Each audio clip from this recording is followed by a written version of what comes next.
we can ignore it and it just goes away, right? It's getting worse. It's really interesting when you look at the list of countries, we can put this up, of countries that have now recognized Guaido as the legitimate president of that country. The two names that pop out are the United States and Canada, which obviously, yes, it's a traditional ally, but President Trump and President Trudeau haven't seen eye to eye on a lot of things here. Why is the United States part of a international coalition of sorts here, where in other areas the U.S. is pulling back? Well, look, I mean, in the case of the United States, it's made easier by the fact that Maduro, a Chavista leader, is a raving leftist, right? And so Trump and those that support him have a much easier time going after him. Marco Rubio, for example, has been calling for this kind of measure for a long time.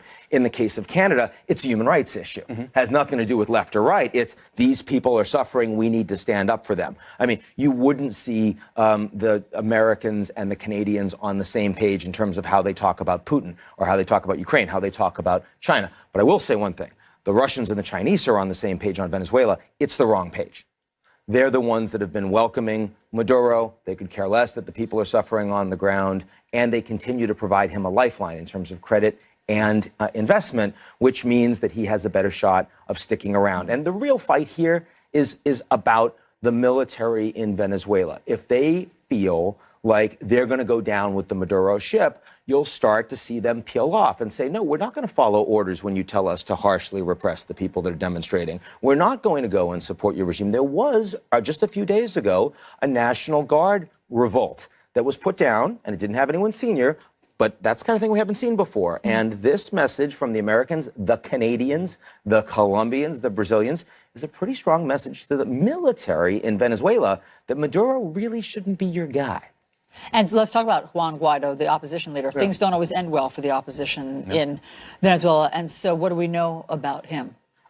We know that he was picked as a rotating president for this assembly, and the opposition is very fragmented in Venezuela. The fact that they've gone behind one person for now is useful, but I mean, if Maduro is gone, I would not in any way presume that the leader of the opposition is the person that actually gets to take power. It could be Leopoldo Lopez, who's in prison right now. Who knows? For example, the former mayor, yes. Your job is to assess risk. Do you think there is a risk in the next few days, or how high is the risk of this becoming some kind of an armed conflict or some situation where the United States would have to step in?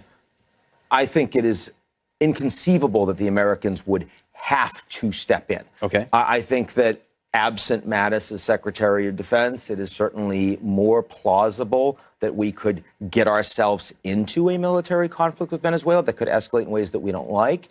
But let's be clear. If you ask right now, over the next 3 months, who do you expect to still be running Venezuela? It's Maduro. Because, no, I think the way this starts to play out, unless we make big mistakes, is that the pressure increases, and over time, you start to see more of the military peel off. But, a lot of those people that have left Venezuela, those are some of the people that could have been opposition against Maduro. There are also people that are sending remittances back to their Venezuelan relatives and friends that otherwise are starving. And, perversely, that gives the regime a longer period of time because it's not absolute as bad as it could have been. You know that President Trump a year and a half ago, had talked about military intervention. The military intervention. Yeah, but he said that there were plans, and then he was contradicted by people in the Defense Department that said that there was no such planning. It's not as if Trump is in the weeds politically on this issue. Again, I think yesterday's move by the U.S. was the right move, but I would be stunned if there was an active military plan that was being considered at this point for the U.S. in Venezuela. Ian Bremmer, great to have you on set to help us understand. Always appreciate it. Thank you. We have more news just ahead. First, a remarkable true story about triplets separated at birth. Here's a look at 3 identical strangers. When I tell people my story,